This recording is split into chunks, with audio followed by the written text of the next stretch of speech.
9, 12, 10, 28, 2, 23. This is the DSR Podcast. Hello and welcome to the DSR Network. This is another one of our special podcasts covering current developments in the Middle East. As we are recording this on Monday, there have been reports of Iranian missiles launched at the American Air Base in Qatar. Apparently, those missiles were intercepted. Apparently, according to the New York Times, the Qataris and probably the U.S. were given a heads up about this. So this looks a bit like the performative responses that followed the attack several years ago on Qasem Soleimani, and does not seem to be an escalation at this point. Nonetheless, I think it's important that we go back to what we understand about the U.S. attacks as they took place, and then go from there into a little bit of a look forward. We're fortunate to have with us to do that three of our friends and three of the most knowledgeable people we know. That includes David Sanger of the New York Times. How are you doing today, David? Hey, David. By the way, the news in the past couple of days has been horrifying, but nothing quite prepared me for logging into the Times this morning and seeing your face as the whole homepage. I've gotten a lot of notes from college friends who did not want to wake up to that either. It was like seeing your face first thing when I wake up in the morning is something I never ever want to do. But I'm glad to see you here. We are also joined by Joe Cirincione, one of America's leading experts on nuclear weapons. How are you doing, Joe? Under the circumstances, very well, David, but these are perilous times. They are indeed, and when we speak of perilous times, of course, they're particularly perilous in Israel, where we find our friend Alon Pinkas, former senior Israeli diplomat and commentator for multiple publications around the world. How are you doing, Alon? Under the same circumstances that Joe is, fine. Okay, so we can talk about these attacks a little bit later. I don't think they warrant being the top of our discussion. I think the top of our discussion really needs to be some superb reporting, even for David, who regularly produces that, about the potential damage done by the U.S. strikes. And David, I'm not going to summarize your story. You can do that. But basically, as I took it, it seems to be unclear that Iran's roughly 800 kilograms of nuclear material were actually in the sites that were targeted.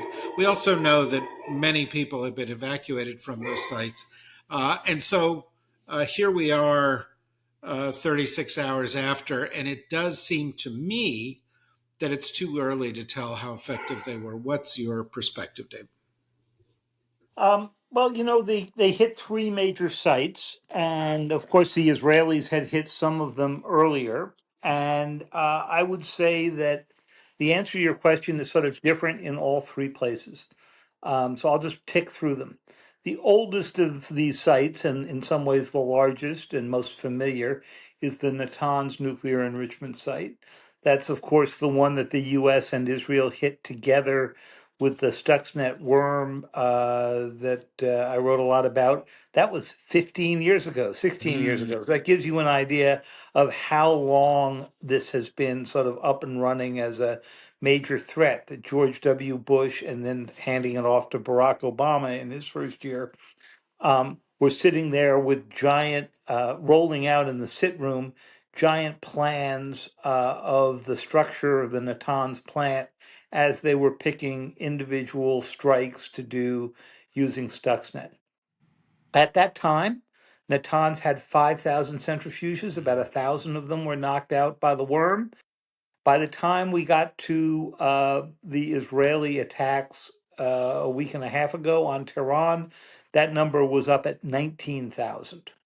So that gives you an idea of how the things that we think are a silver bullet frequently are not, and the determination of a country to go rebuild can be pretty strong. And that's important to remember over these next few days and weeks.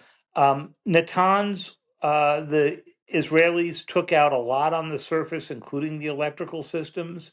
And the IAEA, after initially thinking there hadn't been much damage done to the centrifuges there, came back and said, no, the destruction of the electrical system probably sent the centrifuges, which spin at supersonic speeds, so into off kilter that probably it wiped out everything. Then you have Fordo, which was the main target, the primary target on Saturday night our time, Sunday morning, for those 12 uh, bunker busting bombs, the massive ordnance penetrators. You can see the holes into the ground from the mountaintop. You can see areas where the earth has given way. If you look at the patterns of where those shots were taken, they're right over the centrifuge halls, but they probably did not penetrate into the centrifuge hall. And the whole concept of the attack was do such a massive shaking of that earth that it would destroy the centrifuges, which are um, pretty delicate. We just don't know. And the Iranians probably don't know because you can't get in there. And this morning, the Israelis were back dropping weaponry on the tunnel entrances to make it even more difficult for the Iranians to get back in. Then comes the third and most important of, in some ways, of the sites, which is Isfahan. We don't discuss it as much. There's not enrichment done there, but that's where all of that near bomb grade uranium is stored. The stuff that's enriched to 60%. That's just short of the 90% you would use in a weapon. Inspectors last saw it on June 10th. They believe, the IAEA believes that was all removed before the attack. We don't know where it is that it might be, but obviously that's a huge issue because if they still have their closest to bomb grade uranium, if they do have some kind of facilities elsewhere that we don't know about to go enrich, it wouldn't take a lot of enrichment for them to get there. And so that's sort of the most urgent issue facing Washington on the nuclear side of this, not on the retaliation or the political side. The Israelis also did a very good job at getting at more technical laboratories that you use to convert the the 60% enriched or the 90% enriched to something you could use in a warhead. This is more Joe's territory than mine, and including metallization labs and so forth. So the Israelis went about every part of the production chain in an effort to just make sure that even if they didn't get the fuel, it wouldn't be easy for them to turn the fuel into a bomb. But our lesson from past cases is none of this lasts forever. The history of the Iranian program is you just set it back and hope to, be able to do that again a few years from now. Excellent point. We did a podcast yesterday. That was the first of our special podcasts on this, and we had our friends General Mark Hertling, John Wolfstall, and Stephen Cook. And I think the headline from that was, there are no one and done scenarios here. That certainly seems to me to be what David is implying here, Joe. Is that your take? Oh, absolutely. There's no question that both the Israeli strikes of June 13th and the Sunday attack by the United States bombers were tactically brilliant, militarily impressive, but the strategic outcome is quite uncertain. And it's easy to be impressed by these capabilities. There's not a country in the world that could do what the United States did on Sunday. But did it work? Well, I think we could say a couple of things for certain. This did not obliterate the Iranian program. It did not eliminate their capabilities.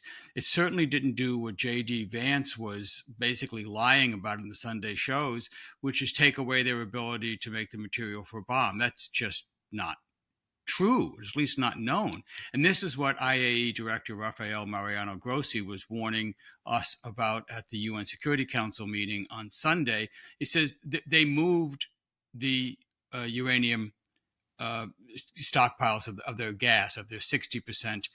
60% enriched uranium, about 400 kilograms of that. Where did they move it to? We don't know. We know that they had been constructing another large facility underground at Natanz. We don't know what's in there. We know that the IAEA was set to inspect another underground facility that Iran announced a few weeks ago, but those inspections were called off after the bombing, and there may be others. So we don't know where that material is. The claim that it was destroyed at Isfahan is unproven at this point. Number two, Isfahan is also critical because it's actually one of the weakest nodes of the nuclear material enrichment process. I've actually been to Isfahan. I'm one of the few Americans who have visited that facility. It's an above ground facility. It's what they call the uranium conversion site. It's where they take the raw uranium that's been ground down into yellow cake, a powder, and combine it with fluorine gas to produce the uranium hexafluoride that is then fed into all these centrifuges we're worried about. You knock that out, and you've knocked out a key node of the production facility. You have just ground it to a halt. Of course, it can be rebuilt. A year, 2 years, 10 years, we don't know. All of this can be reconstituted. But the most immediate concern has got to be that 400 kilograms of 60%. If they still have it, and if they still have intact centrifuges, the advanced centrifuges, the IR6s that they've known to build and been installing, particularly that 1,000 of them at Fordow, who knows where they have, if they can put that gas back into those advanced centrifuges, within about 5 days, they can make the material for a bomb. Well, it's been over 5 days since Israel started bombing. Has Iran already done this? We don't know. They have enough material to produce the cores of about 10 bombs in a few weeks. They had not done this. Contrary to the false claims of the Trump administration, they were not moving towards a bomb. There was no intelligence whatsoever that they were racing to a bomb. But damn, you got to think they must be racing now. That's what I would do if I was in Iran. I'd be developing the one weapon that I think could deter Israel and the president from regime elimination, from trying to forcibly kill everybody at the top of the Iranian chain of command. I'd be developing the one weapon that we know can deter that kind of attack. Yeah, that's an excellent point. Another of the points that came out of our discussion yesterday was if Iran had the bomb, they wouldn't have been attacked. And, we have 3 examples that tell us this story other than what we currently are seeing. North Korea, which is not being attacked, Libya, which got rid of its bombs and was attacked, and Ukraine, which got rid of its nuclear weapons and was attacked. We it's like that's the history of the past couple of decades. And so while the U.S. objective ostensibly was eliminating a nuclear capability, it may have the exact opposite effect.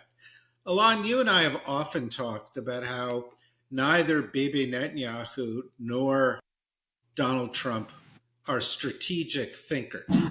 And I think, Trump's theory of this whole thing was he didn't want to do it, then he was forced to do it, then he did it, and now he wants it to be one and done because he doesn't really have a plan, a next step. It looks like the Israeli next step is, well, we'll just keep bombing you. But nobody wants to put boots on the ground, and that's the only way you're going to produce long-term change. So from your perspective, sitting where you are, where does this all go? Or does indeed it go anywhere? Can Iran just hunker down, play the long game, and sort of we're back to square one? Well, all right. I will predicate what I'm saying on what both Joe and David said before me, which is very not only thoughtful but informative, and take it from there. If the stated objective that Israel had was to set back the Iranian nuclear program as much as possible, and then hope for a game-changing, massive American involvement that supposedly came, but the BDA, the bomb damage assessment, or the exact damages that were caused is unclear yet. But if I'm Israel, I would declare mission accomplished and walk away right now. Okay, now here's the logic here. You said, David, that neither Trump nor Netanyahu are strategic thinkers. Trump for sure is not a strategic thinker, and I think you are on the money. And I'm not trying to joke here. You were on the money when you said that his number one consideration and calculation is what will his golf buddies tell him, and what would his real estate friends from Jamaica Heights and Queens tell him. All right. Netanyahu is a different case. He is thinking strategically, but gets it all wrong, in my mind, at least. He's driven by a semi-messianic savior of Western civilization and protector of the Jewish people, delusion, and it leads him to where it leads him. Now he's euphoric because he thinks he achieved everything Providence put him here to achieve. Now, I don't want to sound too ecclesiastical about all this, but here's why I would get up and leave. Iran was severely weakened geopolitically throughout 2024. No point in relitigating this.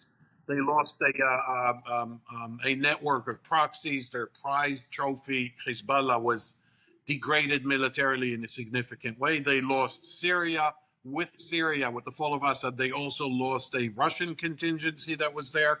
Okay, they were weakened. And so Israel further weakened them in the last 11 days, number one. Number two, Israel established a almost unprecedented and overwhelming aerial superiority over Western Iran, which means that's there to stay. That is a circumstance, that is a reality that's not going to change. Meaning that you can walk out now, and if the Iranians do not reciprocate, you can go and attack again if you find a justification for it. Third, I think that in terms of the nuclear program, I would go as far as, Joe would likely disagree. Given the circumstances that exist now, you don't even need a nuclear deal. What I mean by that is that if Israel stops now, Sun Tzu, the Chinese strategic thinker in the 5th century BCE, spoke about the Golden Bridge, providing the enemy with a golden bridge from which he can disembark, as to not humiliate him and force him for a suicidal or horrible last stand. Okay. No one likes gold more than Donald Trump, and he could take credit. Yeah, well, you know what I'm saying, Joe. He could take credit for this. So my point is, right now, there are three possibilities. One is that the Iranians will overreach, and their reaction to their attack in Qatar, Bahrain, and from what I'm hearing, also some base in Iraq, American base. If they overreach and Trump has to retaliate because he, retaliate the retaliation and respond to the response and so on and so forth, then we're in a different scenario. But as far as Israel is concerned, if this devolves into a war of attrition, meaning a cyclical pattern of Iranian missile barrages and Israeli attacks, that's bad, and without an American involvement.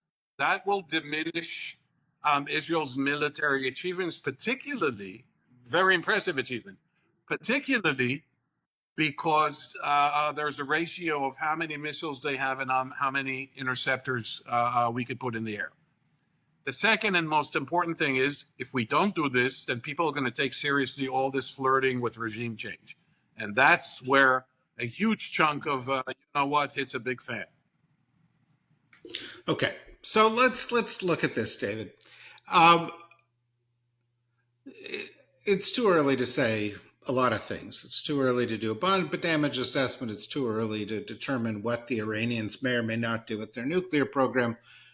But we know some things. One is the U.S. has sort of sent a message it doesn't want to keep going. It wanted to bomb, get rid of the nuclear program, and get out, with the exception of the president's kind of ill-considered comment on regime change.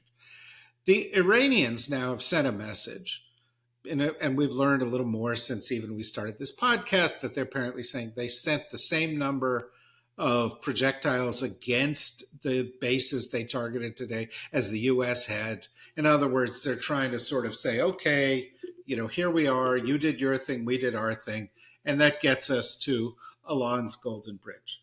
The Golden Bridge has a number of advantages. It leaves the Iranians able to do some rebuilding and possibly, in secret, do whatever they want with their nuclear program. It leaves Trump able to declare victory. It leaves Netanyahu able to declare victory, but to continue to have an enemy in Iran, which he needs in order for his political things. And another player we haven't mentioned here, we've written a lot about, Vladimir Putin, gets to keep his ally, which is very important to a lot of what he's doing in Iran, in what he's doing in Ukraine. And I don't know that Trump really wants to piss off Vladimir Putin. And so to me, it seems like the most likely outcome, and let's talk about the most likely outcome, is some resolution. A, do you agree with that? And B, if that's the case, what does Iran do next? Really good question. It's what we're all struggling with. So I would say we've got three big questions that come out of this. And before we dealt with the first, Joe and I discussed, which is what happens to the nuclear program. I'm with Joe. I think the way you conclude uh, from this is they're going to determine they really did need a nuclear weapon, and there's probably if there are courts of inquiry in Iran. One of them may be who came up with the bright idea of just walking up to the line and not walking over it, right? Because if they had walked over it, as you made the point, nobody's going to go do this to North Korea right now. And by the way, that's why I have a heretical thought here, a little bit of sympathy for the decision making that the Trump administration made here, because I know a lot of people who worked for Bill Clinton who now wish they had made a different call in 1994, right? That when Clinton was thinking of taking military action against the North Korean facilities, just when North Korea was leaving the NPT. I remember this was my very last days as Tokyo bureau chief for the Times. I was coming back to Washington, so this was 31 years ago, that Clinton decided not to act militarily. And where did we end up? 60 or more North Korean nuclear weapons. So I'm not, I think the question you always have to ask yourself as a reporter covering this is, if this had been Bill Clinton or Joe Biden or Barack Obama making this decision, would that change the way we thought about the strategic logic here? To the second question, which is yours, is what does this now do to the region? I think the Iranians will be frozen in place. They've lost a huge amount of their IRGC leadership. The supreme leader is in such hiding that we think he may not have been communicating fully with his foreign minister, so they couldn't get decisions going, even on the question of whether to meet with the Americans before the attack. So my guess is you're going to see a lot of paralysis. Nobody in Iran's going to want to go meet with the Trump folks. And right now, I don't see that the Trump administration, at least as they've explained it to me, has a strategy of what they want. I mean, the president can go out there and say, I want unconditional surrender. Well, if you're not at war with Iran, but rather with the Iranian nuclear program, what's to surrender to? And by the way, I would say the same thing about the Israeli attacks, because I don't understand what their end game is either. What conditions would they take to stop attacking? We haven't heard. And then you raise the next question, which is, does this drive the Iranians further to the Russia, China, North Korea camp? Or do the Iranians come out of this and say, hey, wait a minute, we were being attacked for 8 days. Did I get a lot of phone calls from Xi Jinping and Vladimir Putin saying, boy, it's awful what you're going through. What can we send to help? I don't think they got that call. Well, in So fact, today, the Iranian Arachi was in Bashkek. representative Yeah. who visited Putin didn't say it publicly. He didn't when he was sitting with him first. He just sort of said thoughts and prayers. He didn't actually go and say, "We'll But help you." So, David, did you hear what he said yesterday? He was asked in some conference in Moscow, sort of a provocative question, given who he is and how he runs Russia. How are you? Why and how are you not defending Iran more? And he said the following absolutely astonishing thing. Well, Israel is sort of a Russian-speaking country, so I have to Yes. Was really interesting. Yeah, Right. I agree with you. Right. Yeah, All the totally. Jewish immigrants from Russia. That's exactly right. That's right.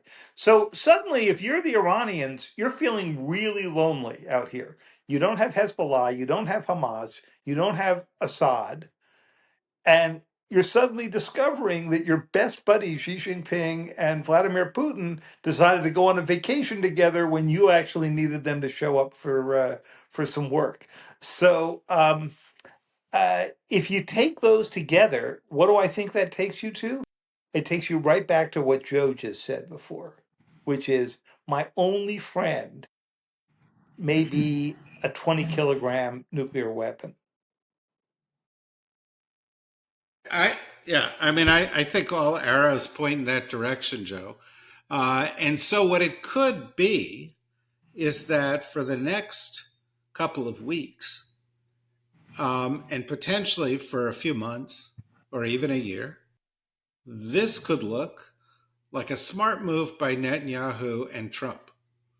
And then in a few months, or in a year, or in 2 years, we could be going, smacking our heads and going, uh-oh, that we produced exactly the opposite effect that we wanted.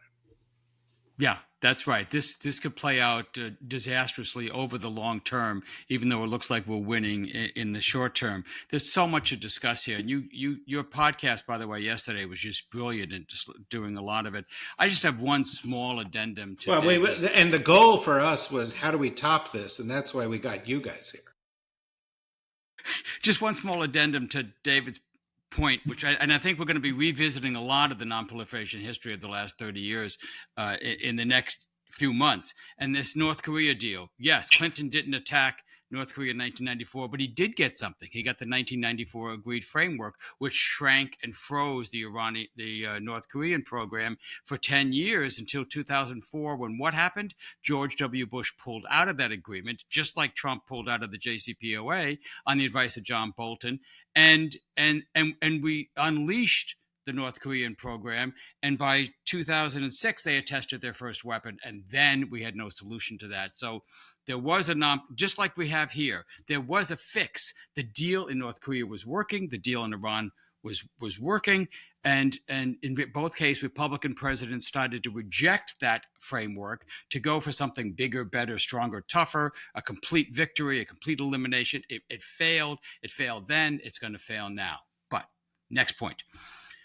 This is, everybody's been saying, we don't know what's going to happen next. This is highly unpredictable. This is the nightmare three-body problem. We have Trump, Netanyahu, the Ayatollah, three autocratic, unstable, unpredictable, unpopular leaders, all contending here in this death match. We have no idea what's going to happen. As Alon said, what's Bibi's end game here? What does he really want? Is he really after regime change? Is this the war he's wanted for 30 years? In which case, what's happening to the nuclear program is irrelevant, which may explain why the Israeli target set has expanded so much. You saw what they did just recently, blowing the doors off of a prison that holds political prisoners in in Tehran. I mean, this really does look like they're trying to provoke the Israeli uprising, the Iranian uprising, to try to overthrow the regime in some way, weaken it so much it topples. But that gets us to the next question. What comes next?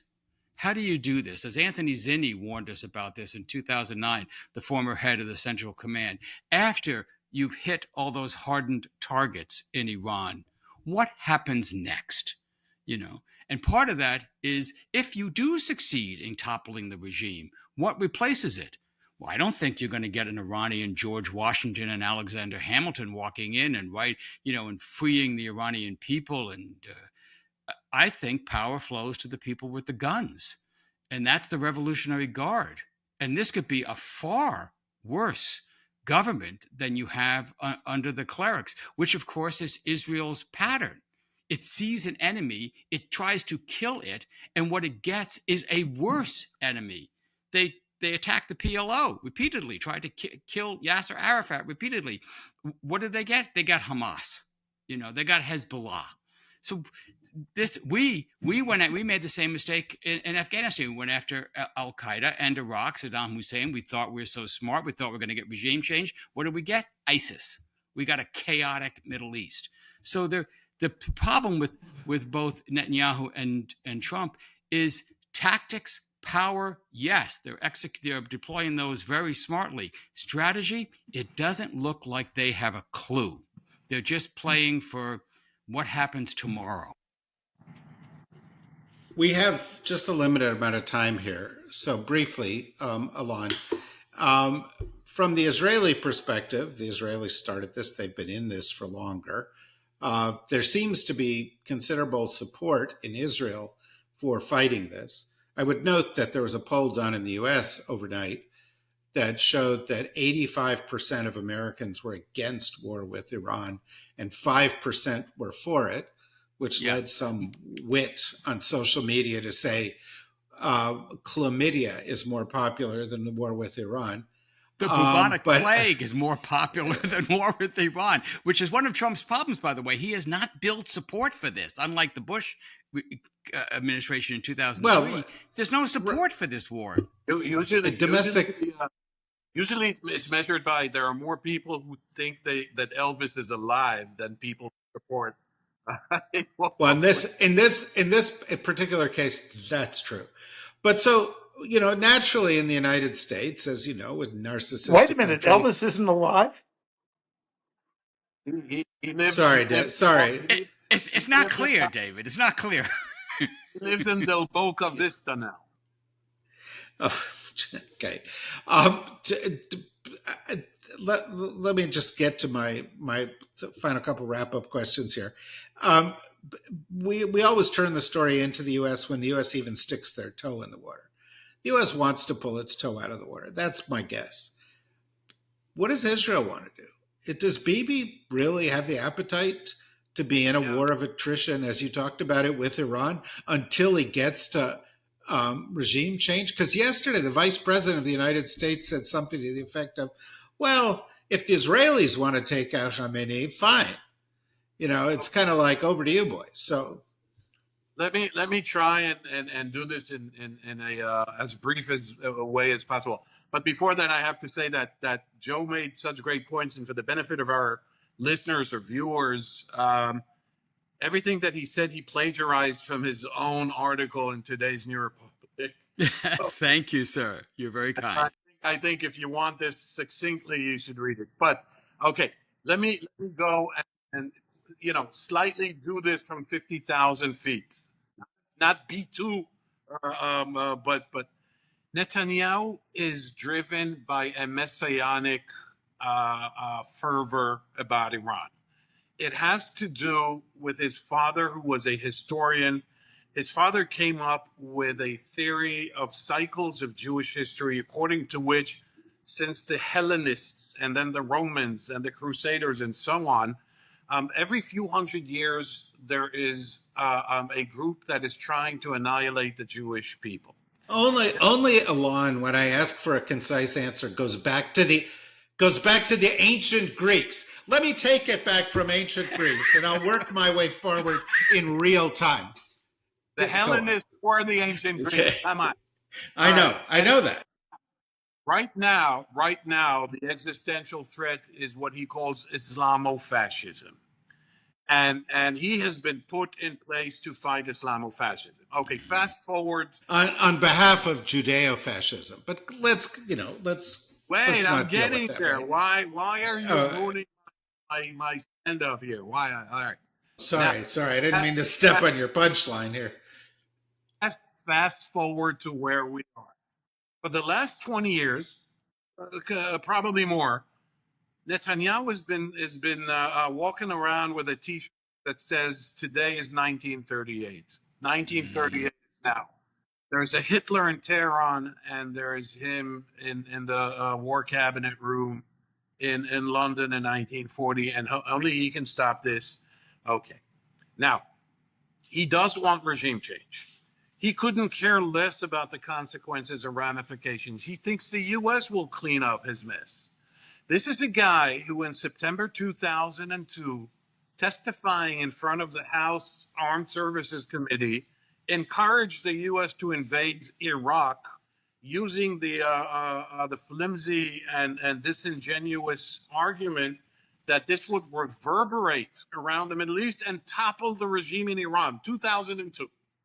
Here we are 23 years later. So yes, my answer to you, which began with Hellenist Times and gets to June 2025, David, is yes, he wants regime change, but he is not stupid. He is an experienced man and he is a smart man. He probably is thinking about what I said at the outset. Know when to leave the table, and now should be a good time. Thing is, he's euphoric now, and euphoria is not a good political advisor. Right. There's an adrenaline rush. Oh, please.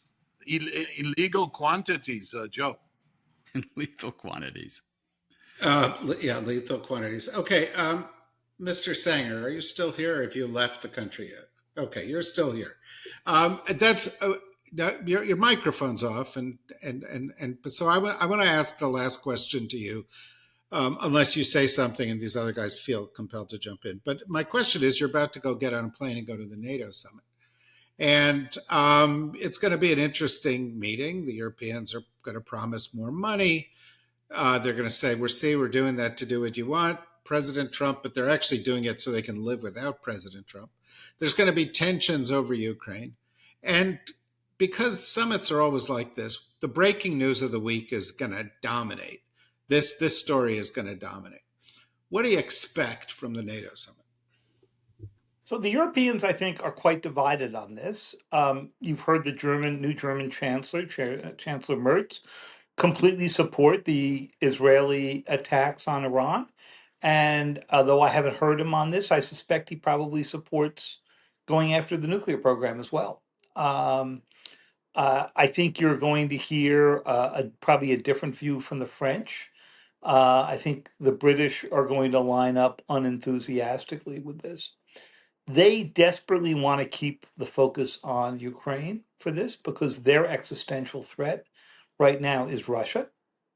And in order to sell the increases of 3.5% for military, and another 1.5% for roadways, associated things that you can, if you stretch it, call part of defense spending. But remember, our highway system is the Eisenhower defense highway system, right? I can't remember the exact phrase, but you see those signs. So they really want to keep that going. And all they want from Donald Trump is that for the roughly 18, 19 hours that he is on the ground there, not to blow it up, right? That they're recognizing that there's not going to be another package of significant military aid for Ukraine from the United States. And all they want to do is make sure that President Trump doesn't get in the way of what they're going to do. But the question hanging over this is, can they really replace the United States in this effort? And my guess is that the president is going to say, I'm so busy in the Middle East, and where I don't want to be, and I've got to go focus again on the Pacific, where you don't want to be, that this is your problem. Yeah, no, I think that seems like a very, on target analysis. And the only amendment I might make is that I think some of the Europeans are thinking, can we go it alone for 3.5 more years? It might the U.S. figure back into this equation. They can't count on it, obviously, but it's possible. Anyway, there's clearly a lot going on here. We're going to be doing what we try to do. I hope better than other people, which is provide you with experts like these to do deep dives into the news that you can't get if you go to a news channel or elsewhere. And I think we're very fortunate to have access to people as smart as David and Joe and Alon. And each and every day this week, there'll be more of that, as well as our usual programming. So come back here to the dsrnetwork.com. And if you like what we're doing, click on membership, support us, and we'll be with you again real soon. Until then, thanks everybody. Safe travels, David. Bye-bye. Thank you. Thank you all.